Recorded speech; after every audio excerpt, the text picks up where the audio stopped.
Hello, everyone. I'm Chuang. Today, let's draw the mouth of Sinraptor. The mouth of Sinraptor had some features. According to scientists' descriptions of its fossils, you can see that the surface near the mouth on its skull is quite rough.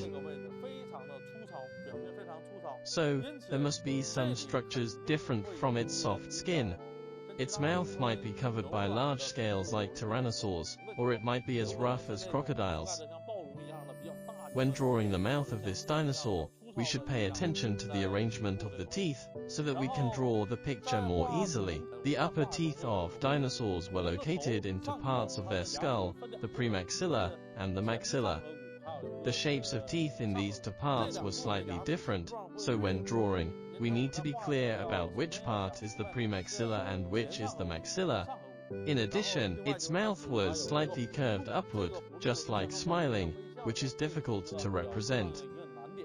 In drawing, we can choose an angle as if looking at it from the side, that is, a 3/4 view from the front.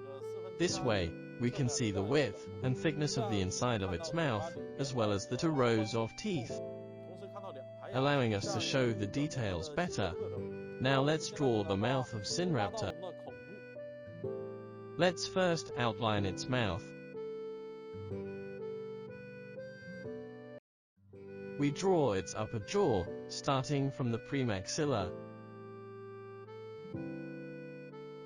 Its premaxilla tilted a bit upward, resembling that of snakes.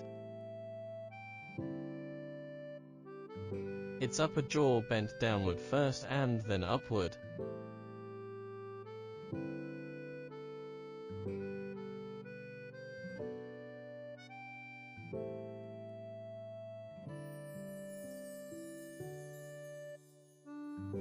Next, let's draw its teeth. We first draw a boundary in the middle of its premaxilla. This is the right side. These are the teeth on the left side.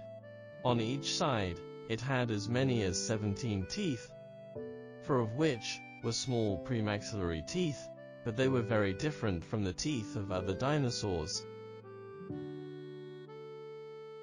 The first 2 teeth were relatively long, and the other 2 were very small.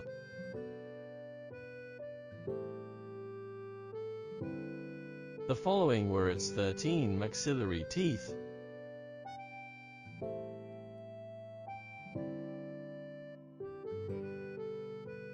Some were very long.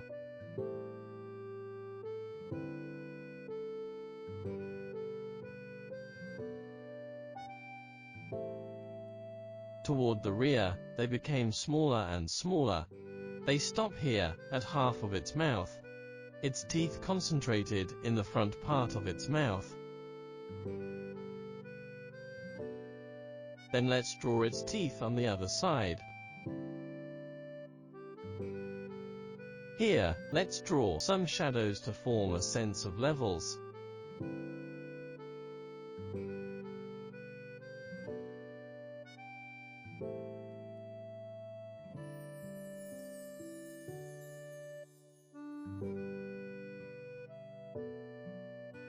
After that, we'll draw its nose.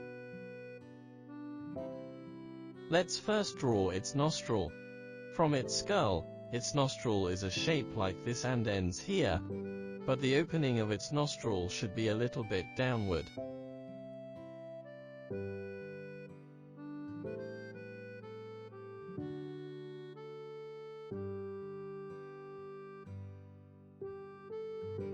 Let's draw its nostril and nasal cavity on the other side. Above its nostrils were its nasal bones.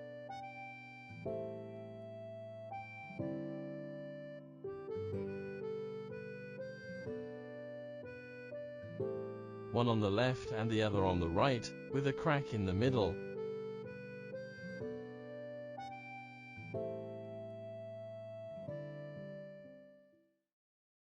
At the upper part of its nasal bones, there might be some keratinous structures when it was alive. According to its fossils, the bones of this part are rather rough.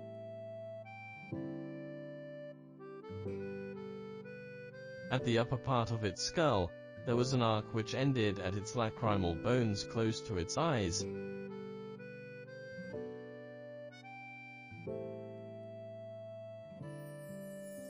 The keratinous structure became forked at the rear of its nostrils, forming a fork-like structure, which wrapped the two sides of its nasal cavity.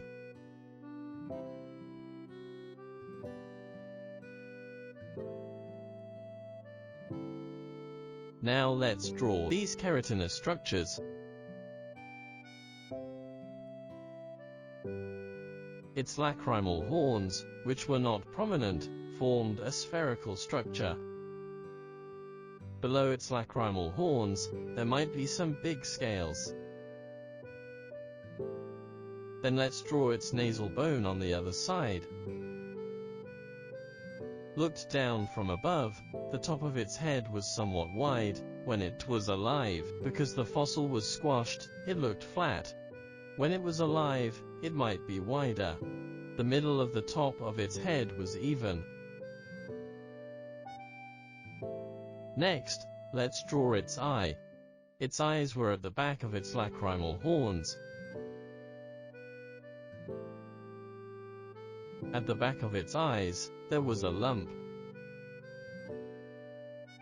After that, let's draw the top of its head. At the back of its eyes, we can draw some big scales, because the bones here were rough too. The back of its head tilted downward.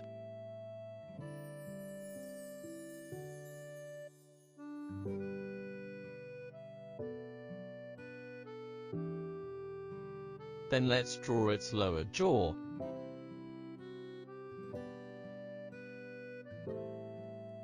We first outline its lower jaw, the teeth in its lower jaw,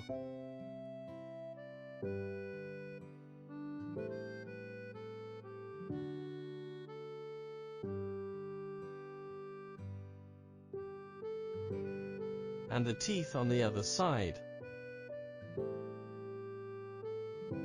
Here, let's draw its masseters, the muscles on its mouth.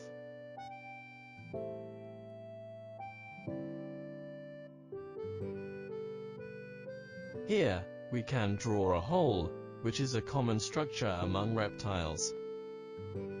When it closed its mouth, the muscles at the lower part would fill the hole. Then let's draw its lower jaw. We can draw a thick edge at its lower part, which is close to its cheek, because there were a lot of muscles when it was alive.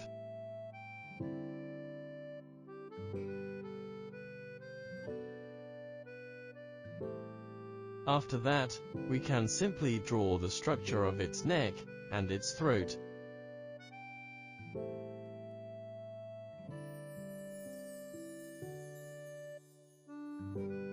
We can draw some folds on both sides of its neck.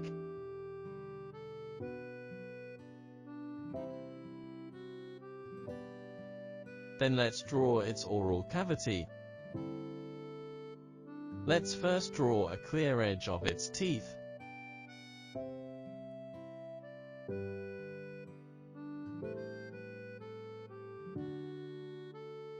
Afterwards, let's draw its mouth like that of crocodiles with thick soft tissue, wrapping its tooth root.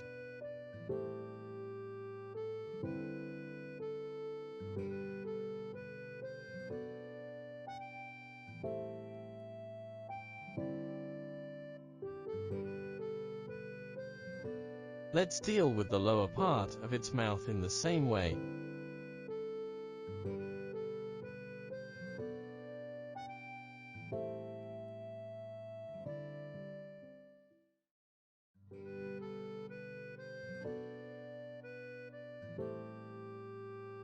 In the upper part, such thick flesh gradually became large-scale-like structures, which were common among many dinosaurs, such as tyrannosaurs including Tyrannosaurus rex and Dispiletosaurus, and abelisaurids including Carnotaurus.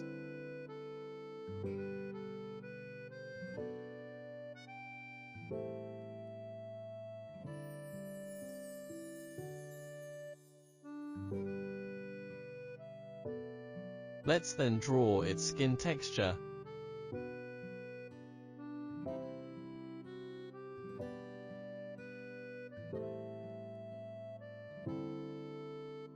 And some wrinkles below its eyes.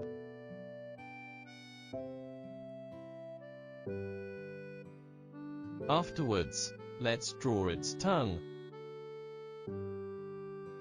The tongue of dinosaurs was probably like the crocodile's, which was fixed in its lower jaw and couldn't stick out. Let's draw some shadows in the depth of its oral cavity.